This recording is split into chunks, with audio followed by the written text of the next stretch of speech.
Welcome to another episode of the Corrosion Journal interview series. My name is Sammy Miles, the Managing Editor-in-Chief of Corrosion Journal, AMP's peer-reviewed scientific journal. Today's episode will discuss environment-induced crack initiation and early stages of crack growth in aluminum alloys, the topic of our January and August special sections. I'm joined by Henry Holroyd, a consultant, and Tim Burnett from the University of Manchester, who served as two of the guest editors for this collection. Thank you for joining me today. Hi, Sammy. Thanks for asking us. All right, so to get us started, can you tell us a little about yourselves for our listeners? Okay, so hi everyone, my name's Tim Burnett. I'm a professor in materials and imaging here at the University of Manchester. I'm also director of the UK's National Research Facility in Lab X-ray Computed Tomography. And my background is a little bit interesting in that actually I did my PhD at the University of Leeds in the UK, but in multiferroic materials. And it was only in a subsequent job when I joined the University of Manchester in 2012 that I started doing research into environmentally assisted cracking and working alongside Henry, actually. The thing that stayed with me throughout all of my research is advanced characterization techniques, and that's something that I've applied to lots of different material systems and something that is like helping in my research today. Hello, everyone. My name's Henry Holroyd. For the last 15 years, I've been a consultant retained by the company that formerly employed me. For the last 20 years, I've also been a visiting professor at Case Western Reserve University in Cleveland, and for the last 5 here at University of Manchester. I have to admit, I did my PhD 45 years ago with a guy called Redvers Parkins, who an ex-president of NACE, who's the grandfather of slow strain rate testing. And essentially, I've worked in industry and academia for the last 25 years, spending most of my time working on aluminium alloys. Wonderful. Now, to start with, can you explain a little about what you mean by environment-induced cracking? What is that term more in layman's term? Yeah. Well, in some ways, it's a catch-all.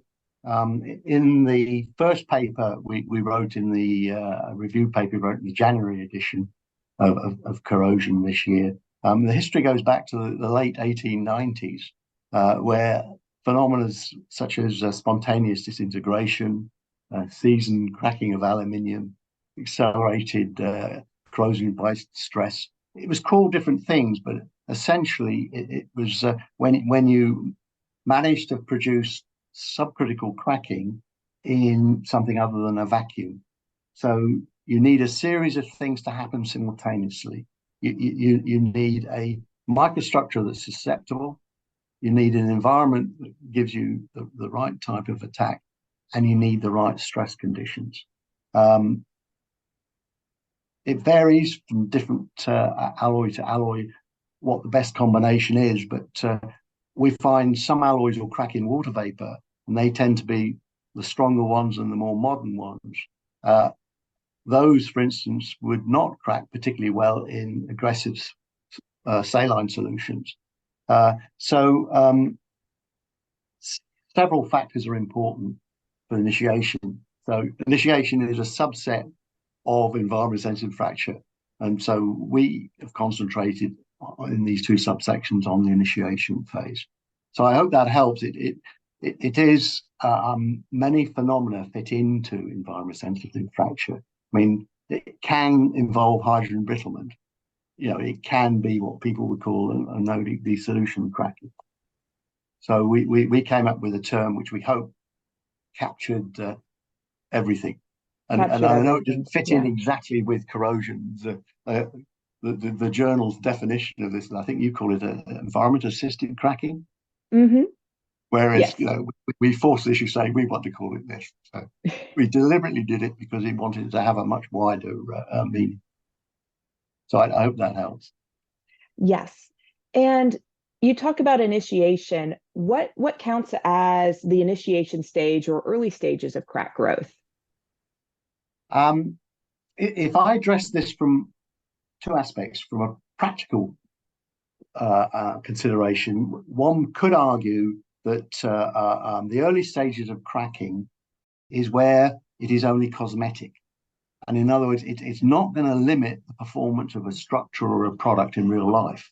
And I would argue that is something that we've learned to live with. Now, one can look at it from a science-based response, saying the early stages of cracking is when you get to a stage where that cracking will continue and would be a service issue. As you can see, I come more from the application of things as opposed to the raw science of it, which is why I work with Tim, of course. So I hope that gives you a feeling, because you can have cracking which is not going to be a problem in real life. But the purists would say you've been suffering environmentally sensitive cracking. But right, it's not going to cause a failure. Yeah. Because otherwise, with aluminium aeroplanes, for instance, you'd say, well, we should have stuck with wood, because we know we have cracking issues, but we learned to live with them. If I can add something to that, what I'd like to say is that the initiation is really that stage where you go from no cracking to cracking. So that nucleation of a crack, and that can form from different types of precursors, whether it is corrosion or really almost like a pristine surface. So, but really once we've got this nucleation of cracks, we've really gone from there not being a crack to there being a crack. And I think we can talk more later about the sort of challenges of that, but really it's been difficult to research historically, because that event of going from no crack to a crack can be almost instantaneous, and it's also happening at a very, very small scale. So we've got something very fast and very small, but actually that event of cracking initiation, nucleation, can take place after days, weeks, months, years. So how do you monitor, or how do you observe something very small and very fast that has got a delay built into it of a long time period? And that's a perfect segue into what I was going to ask y'all next, which is, what are some of the challenges that researchers and practitioners have been facing with environment-induced cracking? So obviously, one would be, I would guess from the start, is just, when does it actually start? If it can be anywhere from days to years, right? That would be a challenge in itself to pinpoint it. Well, you've hit the nail on the head in the sense that it's much easier to study crack propagation. And most of the published work out there is propagation based. And in our second set of papers in the August edition, we tried to encourage people to write about what have we been doing in terms of studying initiation per se. And if you go back to the 70s, people were really trying quite hard. Alcoa, there was a lot of government money around in those days, and they actually did some very detailed work. But people suddenly realized we don't have the tools to be able to really look at this at the level of magnification we need to. And it's only in the last decade, or perhaps in the last 5 years, we've had the experimental techniques that are allowing us to actually really study initiation. So there's a lot of potential advances we can make in understanding initiation. And one can argue that if a crack doesn't start, there's not a problem, because as we push materials, the industry is always wanting stronger, lighter materials, and we can get the toughness right. We can get the strength right, but more and more you find these cracking problems and secondary properties become challenged when you push materials. So we're now having to look at how can we get everything. We want our cake and eat it. So we need to study the very early stages, because we need to suppress that, because in some situations the growth rates are relatively high, which means you can't use that material. But the user's saying, no, look at the hydrogen economy. We're going to be needing lighter, stronger materials. And hence the recent advances, which I know Tim's going to talk about later, we're now in a position to really focus on what's happening in the early stages and nearly in real time as well, which is. I'm just hoping I'm around long enough to benefit from the work that comes out of it. Anyway, Tim could add to that. Yeah, I think we're lucky that the number of characterization techniques that are available are really helping address this challenge. I think in addition to a lot of the electrochemical monitoring, which can be done at very high speeds, we need to add that understanding of the microstructure of the material. And I think what you find in this field is that we need to understand the fracture mechanics and the stress of the situation. And some people come at it very much from that perspective. Some people come at it very much from the electrochemistry aspect, and some people have come at it from the microstructural aspect. But really, you need all of those things together. So the latest characterization tools are allowing us to basically pull together observing microstructural changes in situ as we monitor, say, the chemistry that's evolving, and basically helping us understand those things that are building up to get this stage of initiation where we're actually forming a crack. And I think that is critical to have all of those things, all of those different pieces of information together. So some of the things that we could do more specifically is that if we use imaging, either in the optically or very high resolution optical imaging or X-ray imaging, we can actually still have realistic environments to do testing under, but we can see changes to the microstructure that are taking place, and then put that in context with electrochemical measurements. So we've really got a good idea of all those things that are changing once you take a material, you apply a stress to it, and you expose it to the environment. There's changes taking place at a very, very subtle scale over a period of time, and we need to understand that before we then go, right, and now it started cracking, because that doesn't happen instantaneously. There's something changing about the material when it's introduced to those different conditions. On top of what Tim's just said, a lot of current test methods really don't use the same surface conditions that are used in real life. So we've got to pay a lot more attention. If we talk about initiation, we've got to mimic real life simulated conditions. Plus, the environments that we use have to be relative to the application. I mean, we've had problems recently in advanced aluminium alloys used in aircraft, where you tick the box saying, well, we passed ASTM G46 or whatever it is, but that's testing it in alternative immersion sodium chloride, which the material does okay in. Doesn't do well in slightly elevated temperature water vapor.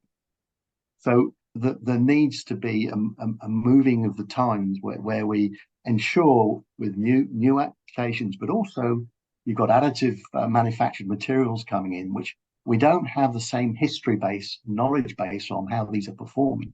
And to say, well, we'll just use the tests we used to use over there. Well, some of those tests aren't working too well with some of the latest materials, let alone on additive manufacturing. So I'm hoping that we're going to have a group of people wanting a serious conference on initiation, because we need the meeting of the minds of saying, well, what's the best way forward? Because we're honoured with all these testing techniques, but the testing techniques are no good if you're not looking at the right thing. So. Right. If you're not in the right environment, for example, if the real world conditions don't match, then that does become a big challenge and a big problem. At least really. aren't related. I mean, I'm not saying you have to Mhm. mimic exactly, because it's the classic dilemma with testing. You need to somehow accelerate things so it happens rather than waiting. Some of these materials can take many years to get to this point, We need something that's going to work in a realistic timescale, but we can't throw the baby out with the bathwater, which I'm afraid has been happening in more recent times. We push some materials past the point where conventional testing is going to give you the right answer. And that's, it's a view that's beginning to percolate up, I hope. So with that, and I might already know the answer to this, but can we predict where cracking will occur? Are there any situations where we can say, yes, we think it's going to happen in this spot or maybe at this time range? Absolutely, but at the design stage, we're meant to rule those out. Quite often what is happening is you can test the material on its own. Now, if you then say, well, I'm insisting having this aluminium alloy and I'm going to couple it with this material, and you start getting galvanic effects, you can say there's a higher likelihood of problems somewhere in that interface. And I know, for instance, Rob Kelly and people at UVA do a lot of work on that. So, the answer to your question is yes, we can, but there seem to be several combinations you can come up with that can give you problems you haven't necessarily anticipated. And that's the scare, because we can't get it right all the time, it would appear. I think one of the interesting things as well is that actually when we do a post-mortem investigation on the initiation, we can actually have a pretty good understanding of why that site was the site to initiate a crack. So actually, with that information, in theory, you could predict where initiation was going to occur and maybe something about how long it was going to take. But the issue is that actually the microstructure is a scale of micrometers or even down to nanoscale features, and you've got meters and square meters, hundreds of square meters, maybe in an aircraft, where you actually have to resort to more stochastic approach to predict initiation times and initiation locations, because you can't take into account that vast area of the material. So which are going to be the most likely locations? So we're forced to adopt a stochastic approach to have a practical way of predicting. But interestingly, now we've got enough detail about these sites, we can actually understand why failure initiated in certain locations, but we can't really put those two things together because we can't include the whole diversity of the features that you might find across huge areas of surface that are available in large structures. So what are some of the recent advances in understanding, detecting, and preventing environment-induced cracking in aluminum alloys? I know Henry said you'd be talking about advances later, so here we are. Well, if we look at the latest generation high-strength alloys, one can argue we stretched the rubber band to the point where to move to another new generation, it needs an innovation. So we can, if you like, improve what we've got, but I wouldn't be allowed to tell you if I knew. But so obviously alloy development, one has hope, but a lot of iterations and opportunities have already been exhausted for the high strength 7000 series alloys. Now it may be clever things with rare earths, clever things with thermomechanical treatments. We can move forward, but at the moment I don't see a step function change. Now it is interesting. Some of these more recent developments with additive manufacturing, that their microstructures are different. And the jury is out at the moment about how susceptible these materials are.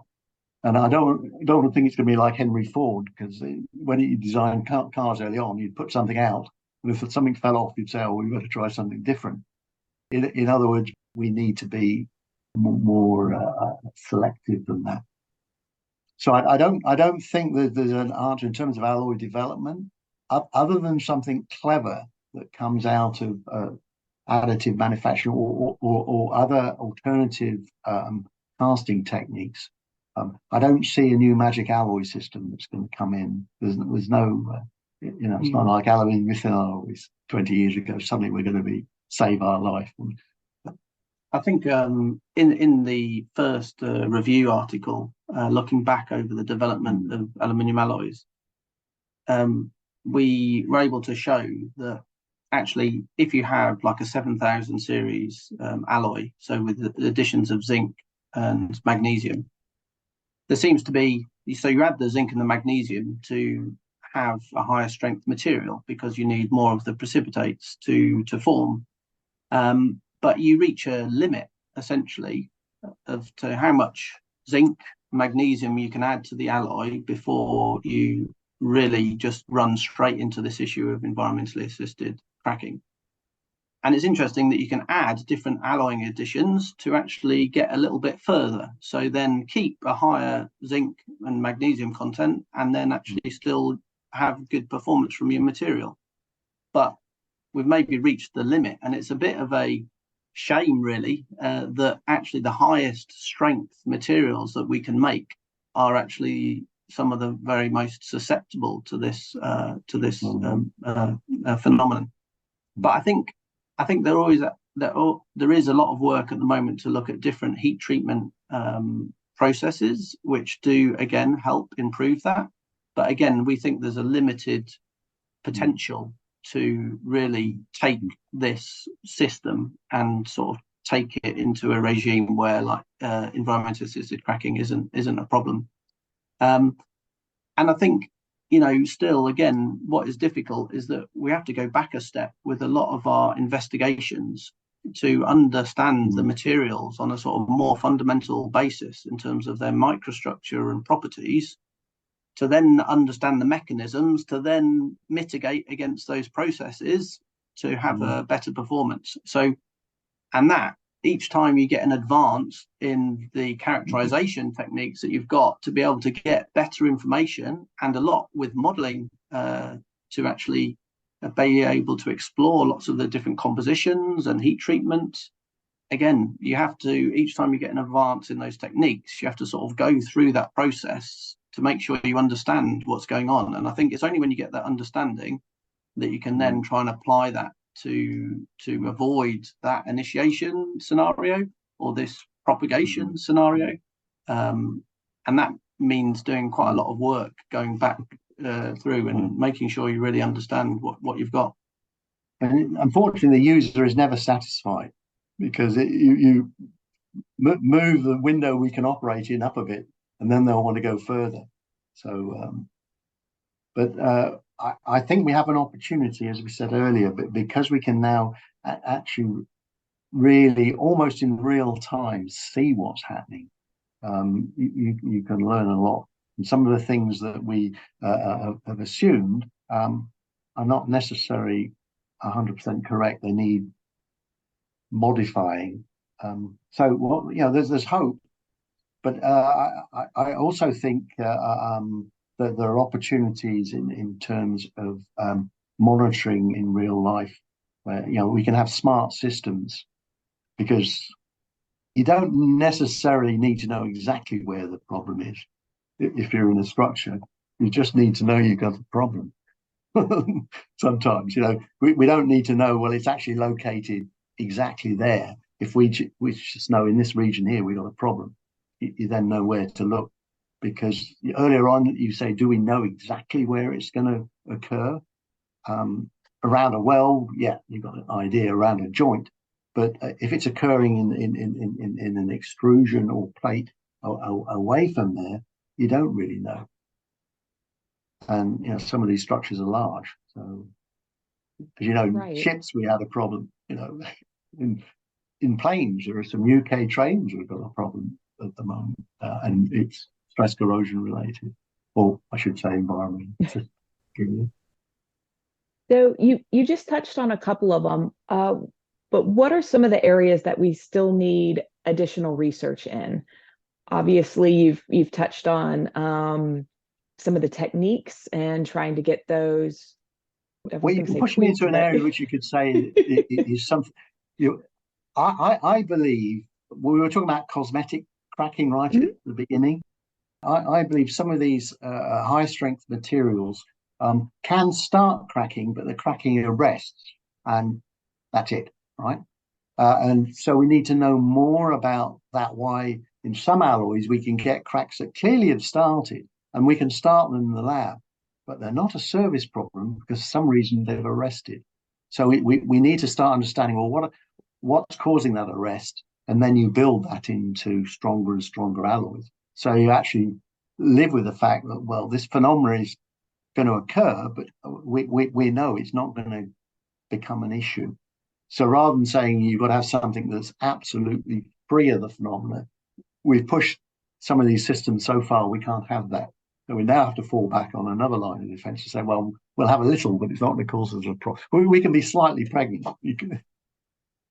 I think some of the really valuable things that we've learned recently is that there is like clearly different stages of initiation in terms of that very initial nucleation of a crack, but then actually the short crack behavior or small crack behavior where the crack is smaller than like a grain of the material, and then when the crack is longer it actually has a different behavior.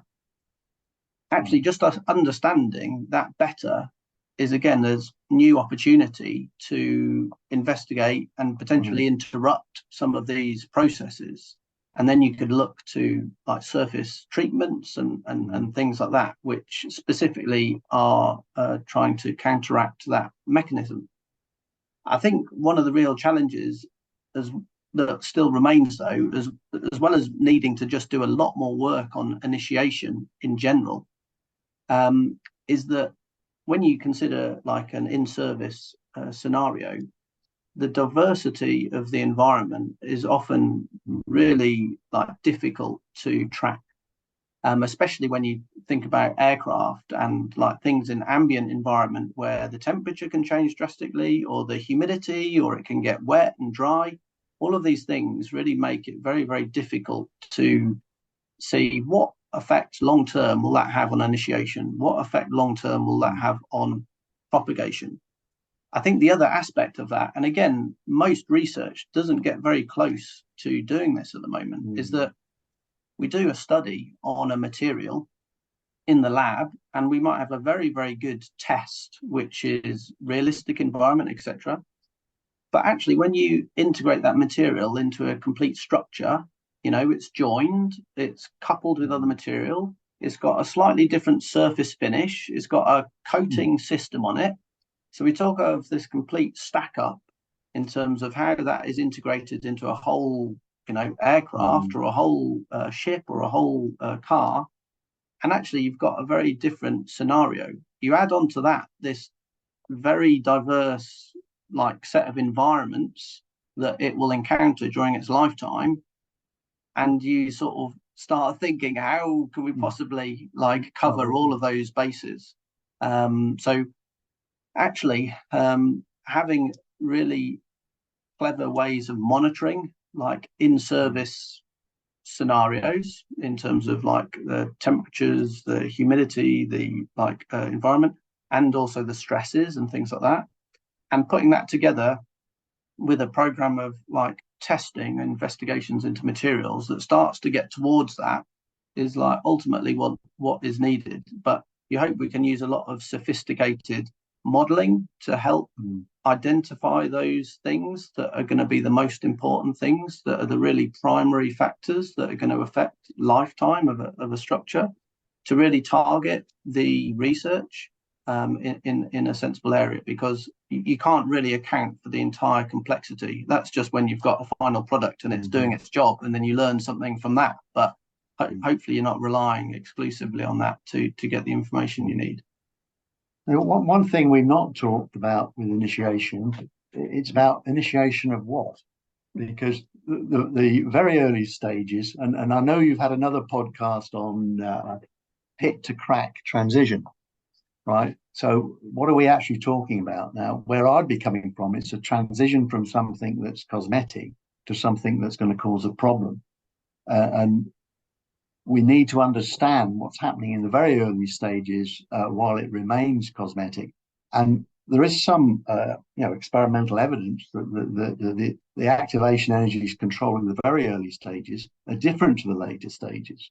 So crack propagation is actually controlled potentially by something that's different. So we need to get a better feel on what's controlling the very early stages. By understanding that, we may be able to live with the fact we'll have some of that, but it's never going to move into that. So in other words, you can call it pit to crack transition, but we prevent that transition of the phenomena. So when we say initiation, it's a spectrum of things going from something which is, literally the very, very first thing that happens on the surface through to something that may be happening 10 microns below or 50 microns below. But most people know with aluminium alloys, generally surfaces, the first micron or so is a disturbed layer, very different microstructure to the bulk. Not a lot of work has really been done on studying what's happening very, very early on in that region there. And that can be the difference, because if it doesn't start, it's not going to propagate. And we then end up with the possibility, well, we're already doing it, using materials we know that can crack millimeters per year, but we've been using them in critical applications and not had problems with them because it's never started. But if it did, you're in trouble. So, if it did, it would be catastrophic. But as long as you can prevent it. And there have been examples of that, yeah. Mm-hmm. And yet we've got the crack propagation ASTM test methods that tell us, oh, that's what that material does in that environment. And yet we can tick the box because we got practical experience that says, oh, no, we've not had a problem for 20 years. So, for new materials where you don't have that background, you say, well, is this one going to be okay? So there's plenty of scope for young people wanting to get into this field. There's always place for new research. Absolutely. Wonderful. Well, thank you both for joining me today. Before we wrap up, if people want to get in touch with you later, what's the best way for them to reach you? Yeah, I think hopefully people can find me easily if they put in my name, Tim Burnett at Manchester. You come up with the my Manchester profile, and there's like contact details on there.